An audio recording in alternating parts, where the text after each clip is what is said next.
পরে, এত জীবনের পরে নতুন করে এই বাংলাদেশে আবারও কিছু পুলিশ সদস্য ওই পোশাক পরে আবার টাকা নিচ্ছে, আবার দালালি করছে, আবার দাসত্ব করছে, আবার একটু দলের হয়ে কাজ করছে। এখন ওই পোশাকটা খুলে রেখে চলে যান। আমরা আমাদের জায়গাতে স্পষ্ট করে বলি, এই বাংলাদেশে অভ্যুত্থান যেহেতু হওয়া শুরু করেছে, আমরা যেহেতু আমাদের জায়গা থেকে জীবন দিতে শিখে গিয়েছি, ওই জীবনের মায়া 5ই আগস্টের আগে আমরা ভুলে গিয়েছি।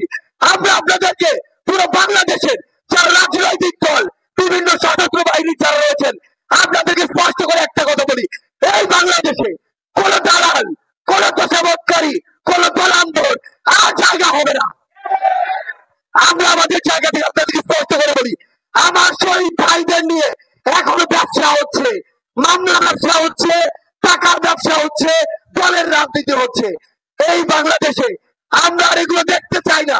যদি এরকম কিছু হয়, যারা করুক, যেই নামে করুক, পোশাক পরে করুক আর পোশাক ছাড়া করুক, তাদের বিরুদ্ধে এই বাংলাদেশের আগামী প্রজন্ম আগামীতে আবার দাঁড়িয়ে যাবে। আমরা শুধু আপনাদের উদ্দেশ্যে একটি কথা বলতে চাই, আমার সেই পরিবারদের উদ্দেশ্যে, আপনাদেরকে শক্ত হতে হবে।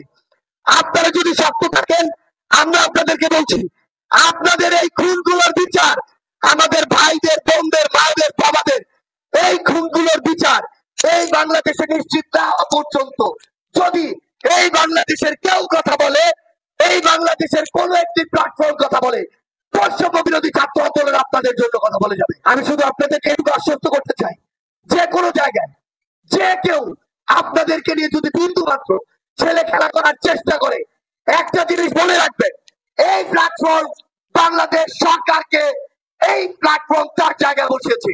যে যেই পদেরই হোক, যেই পোশাকেরই হোক, পোশাক ছাড়া হোক, যেখানেই তার অফিস হোক না কেন, যদি আমার শহীদ ভাইদের এই স্পিরিটের সাথে আহত যোদ্ধাদের রক্তের স্পিরিটের বিপক্ষে গিয়ে বিন্দু মাত্র কিছু করে, তার যদি আমরা কোন প্রমাণ পাই, আমরা আপনাদেরকে এই মঞ্চ থেকে কথা দিয়ে যাচ্ছি, তার বিরুদ্ধে আমরা এই বাংলাদেশে যুদ্ধ ঘোষণা করব।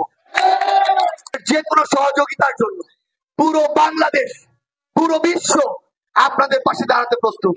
আমাদের অনেক সীমাবদ্ধতা আছে, যেভাবে আপনাদের সাথে যোগাযোগ রক্ষা করা উচিত, যেভাবে আপনাদের পাশে দাঁড়ানো উচিত, এখন পর্যন্ত আমরা সেভাবে পারিনি। কিন্তু আমরা আপনাদেরকে শুধু এটুকু বলতে চাই, আপনারা যদি আমাদের কাছে আসেন, আমরা আপনাদের কাছে যাবো, এই যোগাযোগ আমরা তৈরি করব। যে কোনো প্রয়োজনে শুধু আমাদেরকে জানাবেন। জীবনের মায়া আমরা অনেক আগে ভুলে গিয়েছি। জীবনের মায়া ত্যাগ করে 19 জুলাই, 20 জুলাই, 3, 4, 5 আগস্ট আমরা রাস্তায় নেমেছি। আমার সামনে অনেক আহত যোদ্ধা রয়েছে, তারা সেই 10 জুলাই, 11 জুলাই রাফির মতো অনেকেই বুক পেতেছিল ওই পুলিশের গুলির সামনে গুলি খেয়ে জীবন দেওয়ার জন্য। আমরা আপনাদেরকে বলে দিতে চাই, এই বাংলাদেশে আপনাদের যে কোনো কিছুর প্রয়োজনে আমরা আমাদের জীবনের সবটুকু দিয়ে আপনাদের পাশে থাকবো।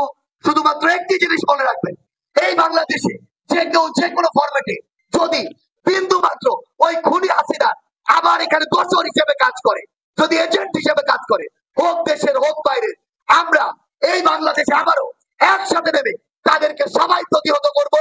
আমার শহীদ পরিবারের সাথে, আমার আহত যোদ্ধাদের সাথে দেখা হবে হয় রাজপথের সংগ্রামে, না হয় বিজয়ে। ইনকিলাব জিন্দাবাদ।